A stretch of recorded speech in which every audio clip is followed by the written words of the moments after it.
नमस्कार दोस्तों, स्वागत है पीडब्ल्यू ओनली आईएएस में।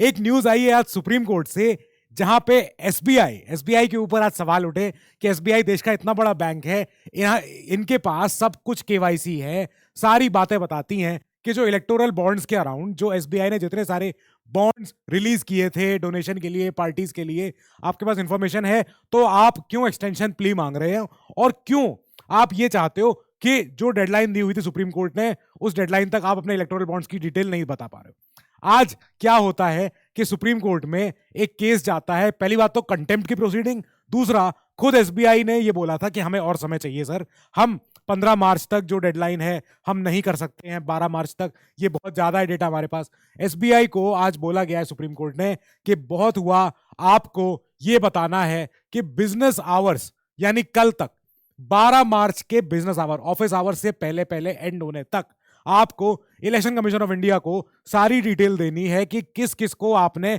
इलेक्टोरल बॉन्ड बेचे हैं और किन किन पार्टीज ने उसको फिर बाद में जैसे कहते हैं कि इनकैश किया है, क्या किया है। ये ईसीआई को जरूरी है कि वो अपनी वेबसाइट पर डाल दें जो डेटा एसबीआई इनको दे। अब एसबीआई ने ये बोला था कि सर आपका जो ऑलरेडी ऑर्डर है सुप्रीम कोर्ट का, जो आपने फेब 15 को दिया था, याद है? उन्होंने जो ऑर्डर दिया था सुप्रीम कोर्ट ने, जब बोला था कि सब कुछ अनकॉन्स्टिट्यूशनल है, इलेक्टोरल बॉन्ड जो है राइट टू प्राइवेसी को हार्म कर रहा है, साथ ही हमारे फ्री और फेयर डेमोक्रेसी के लिए, इलेक्शंस के लिए जरूरी है पारदर्शिता बनी रहे, ट्रांसपेरेंसी बनी रहे। अब इलेक्टोरल बॉन्ड को तो, स्कीम को तो बोल दिया सर जब सुप्रीम कोर्ट ने अनकॉन्स्टिट्यूशनल, नहीं चल पाएगी। अब साथ ही बोला था जो इशूइंग बैंक है ऑलरेडी एक इकलौता हमारा एसबीआई, कि अब आपके पास जरूरी है कि जितना आपके पास डेटा है, ये इस डेटा को आप बाहर निकालो और इसको चाहिए था कि ये सारा का सारा डेटा अप्रैल 12 2019 से लेके तब से लेके अब तक का सारा डेटा आपको ईसीआई को देना था बाय मार्च 6 मार्च जा चुकी है, 6 मार्च जा चुकी, आपने डेटा नहीं दिया और एसबीआई हमारे पास ये और एप्लीकेशन लेके आती है कि सर प्लीज डेट को एक्सटेंड कर दीजिए। अब ये आप तब लाए हो just days before the deadline, bank ने एप्लीकेशन फाइल करी कि सर नहीं कर पाएंगे और हमें जो है बहुत ज्यादा और आगे का समय चाहिए, 30 जून तक का हमें समय चाहिए था, हम दे देंगे सारी चीजें। अब क्योंकि बहुत सारी कॉम्प्लेक्सिटी है, काफी डेटा है, बहुत कुछ, किस किस ने क्या क्या बॉन्ड लिए, कितने लिए, कहाँ चले गए, ये सारे के सारे बॉन्ड्स, हमें थोड़ा समय लगेगा, अगर आप समय दे दें तो ज्यादा बेहतर है। सुप्रीम कोर्ट ने कहा ये तो छोड़ो, हम आपसे बात करते हैं कि आप इतने बड़े बैंक हो, आप कर क्या रहे हो। तो साथ ही हमें ये भी पता है विश्वास दिवस का हमारा ऑफर 15 मार्च तक ये एक्सटेंड हो गया है, बढ़ गया है। You can go and check in the description box. Now क्या होता है केस क्या है, क्या गया केस यहां पे आज सुप्रीम कोर्ट में बेंच के पास, जिसमें बेंच में सीजीआई सर हैं, जैसे संजीव खन्ना जी हैं, फिर हमारे बीआर गवई जी हैं, इसके अलावा पादरीवाला सर हैं और मनोज मिश्रा जी।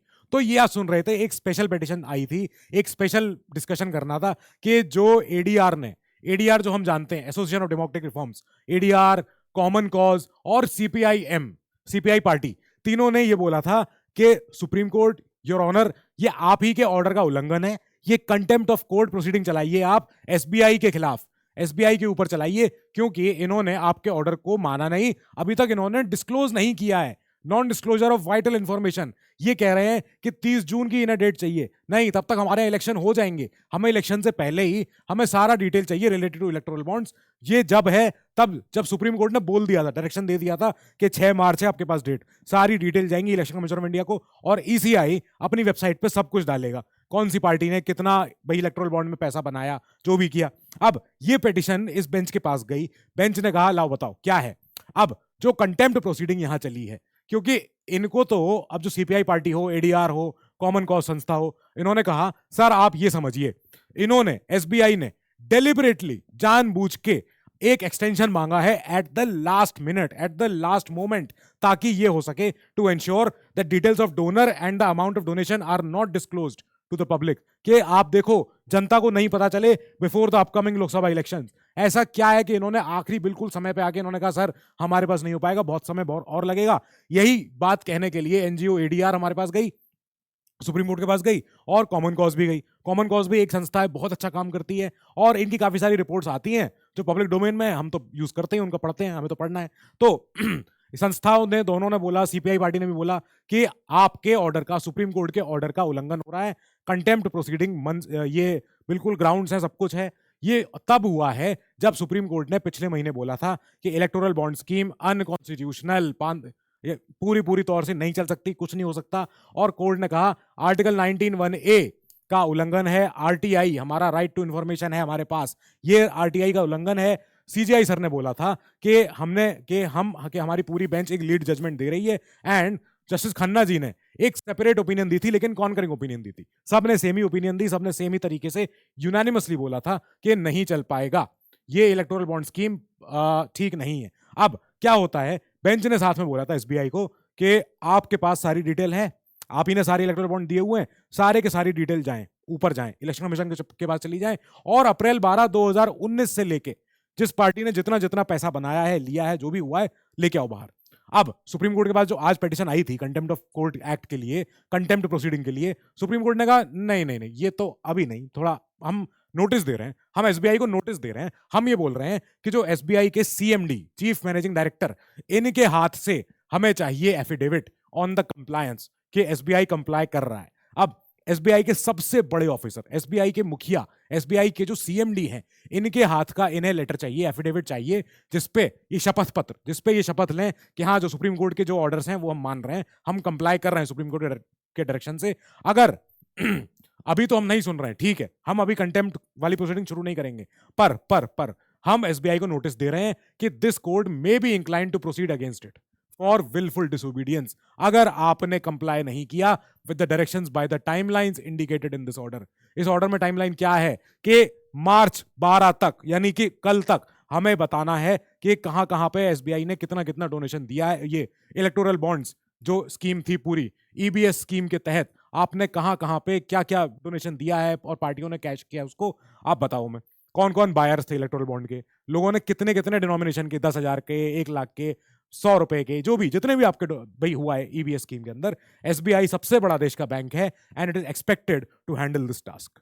अब अगर एसबीआई के सीएमडी अब ये लिखित में दें और इसके बाद अगर ये प्रोसीडिंग अगर इन्होंने कल तक अगर नहीं दिया, then Supreme Court will be inclined to initiate the contempt of court proceedings. अब कंटेम्प्ट ऑफ कोर्ट प्रोसीडिंग क्या है? कंटेम्प्ट ऑफ कोर्ट शब्द से तो लग रहा है कि कोर्ट का अपमान, कोर्ट का निरादर, an act of disrespect or disobedience towards a court interference with the जो इनके order, जो इनकी प्रोसेस हो, जो इनका तरीका हो, उसके खिलाफ जाने को बोलते हैं कंटेम्प्ट। अब कंटेम्प्ट वर्ड जो है ये संविधान में नहीं है, संविधान में नहीं आया। यहां पे बस हम ये जानते हैं कि आर्टिकल 129 और आर्टिकल 215 दोनों के दोनों आर्टिकल्स सुप्रीम कोर्ट को और 215 को ये पावर देते हैं कि आप power to punish for the contempt of itself. अच्छा ठीक है, ओके। अब कंटेम्प्ट ऑफ कोर्ट एक्ट आया 1971। इस एक्ट ने डिफाइन किया कि सिविल कंटेम्प्ट क्या होती है और क्रिमिनल कंटेम्प्ट क्या होती है। सिविल कंटेम्प्ट क्या होती है, ये सेक्शन 2B में आती है। ये क्या होता है, ये होता है विलफुल डिसोबीडियंस, जानबूझ के कोर्ट का निरादर करना, कोर्ट का डायरेक्शन को फॉलो नहीं करना, ओबीडियंस को नहीं करना to any judgement, decree, direction, order, writ, कुछ भी हो, जो भी कोर्ट की प्रोसीडिंग हुई हो, अगर आप उनको नहीं मान रहे हो, देन ये माना जाएगा कि एक विलफुल ब्रीच हुई है कि कोर्ट के जो अंडरटेकिंग थी आपने उसको नहीं माना। क्रिमिनल कंटेम्प्ट क्या होती है? क्रिमिनल कंटेम्प्ट सेक्शन 2C में आती है सीओसी एक्ट के।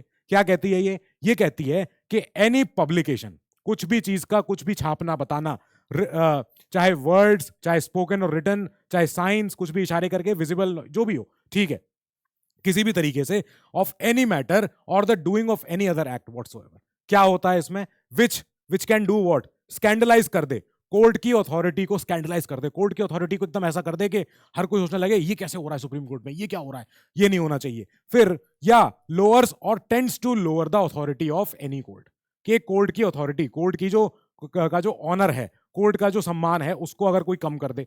तो प्रेजुडिसेस, अगर ऐसे किसी छपाई के बाद, ऐसे किसी पब्लिकेशन के बाद अगर ऐसा लगने लगे पब्लिक ओपिनियन में कि कोर्ट की अथॉरिटी नहीं है, कोर्ट का के खिलाफ कोई लोग अपने मन में कुछ भी प्रेजुडिस मानने लग जाएं, कुछ भी अवधारणा पालने लग जाएं कि अरे क्या पता कोर्ट में ये होगा वो होगा, और इंटरफियर कर दे या टेंड टू इंटरफियर करे with the due process of law, जो ऑलरेडी ड्यू प्रोसेस है कानूनी, उसको अगर कोई भंग कर रहा है, उसको अगर कोई इंटरफियर कर रहा है उससे, then it's a problem.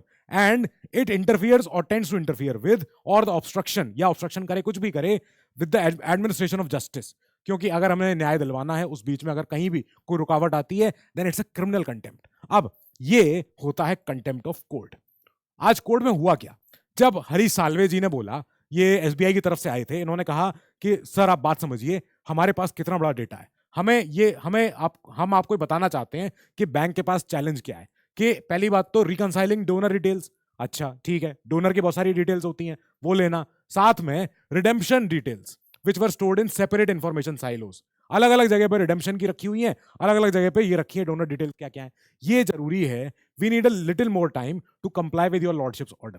Please आपने जो ऑर्डर दिया है थोड़ा सा हमें समय दें तो हम आपको बता सकते हैं कि इन अ हरी टू गिव डिटेल्स। ये हो सकता है अगर हम जल्दबाजी में कोई हमने सारी डिटेल दे दी, कोई मिसमैच अगर हो गया तो हमारे ऊपर ही केस हो जाएगा, हमारे कोई हमें स्यू कर सकता है, we might be sued, it can create havoc, कुछ भी हो जाएगा। यहीं पे जो जस्टिस संजीव खन्ना जी ने बोला कि एक मिनट आप कैसी बातें कर रहे हो, आप there is no mistake here, यहाँ कोई गलती नहीं, आपके पास ऑलरेडी डेटा है, आपके पास केवाईसी कंप्लायंस, आपने आपने खुद ही बताया है कि आपने हर चीज आपने बिल्कुल तरीके से करी है, पूरे डिटेल फर्निश करके करी है। The bank has all the required customer information, देश का सबसे बड़ा बैंक है, it's the top bank, so we trust it to manage this. कितनी बड़ी बात है ये।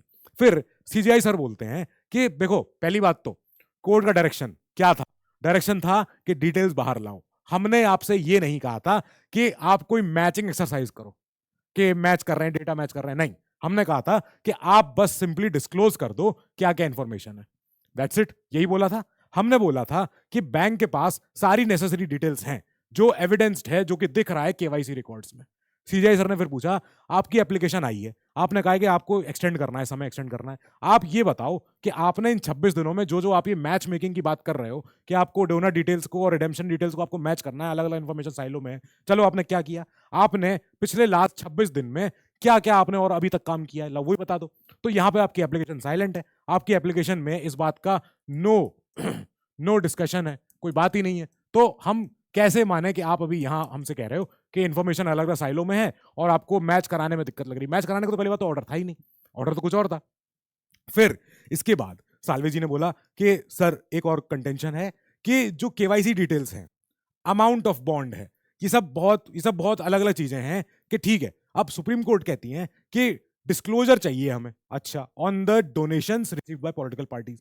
अगर ऐसा कोई माध्यम है, अगर ऐसा कोई रास्ता है कि आपको ये चीज कि आपको ये चीज नहीं पता चल पा रही है, तो ये प्रॉब्लम है। अब साल्वे जी के पास जो इनके पास आर्गुमेंट था, इन्होंने बोला कि 3 हफ्ते में हम नहीं बता सकते थे। सुप्रीम कोर्ट ने बोला in the last 26 days what steps have you taken, क्या लिया है आपने, क्या काम किया है, आपकी एप्लीकेशन बिल्कुल साइलेंट है, आप कुछ नहीं कह पा रहे हो उस चीज पे, आपको और समय चाहिए, नहीं हो सकता है। यानी कि 12 मार्च, यहाँ पे 12 मार्च पे जो हमारे बिजनेस आवर्स हैं, ऑफिस आवर्स हैं, शाम के 6 बजे तक 7 बजे तक आपको डिटेल्स प्रोवाइड करनी है ईसीआई को। ये डिटेल्स जाएंगी ईसीआई की वेबसाइट पे 15 मार्च तक, और जनता को पता चले कि क्या क्या लोगों ने यहाँ पे, कितने कितने पार्टीज ने क्या क्या यहाँ पे इंफॉर्मेशन, ये सब पब्लिक हो जाए किस किस पार्टी ने क्या क्या पैसा बनाया है। सो ये थी न्यूज। अब इस न्यूज में और क्या डेवलपमेंट होगा हम उसको टेकअप करेंगे। Till then you keep studying, stay safe, good luck.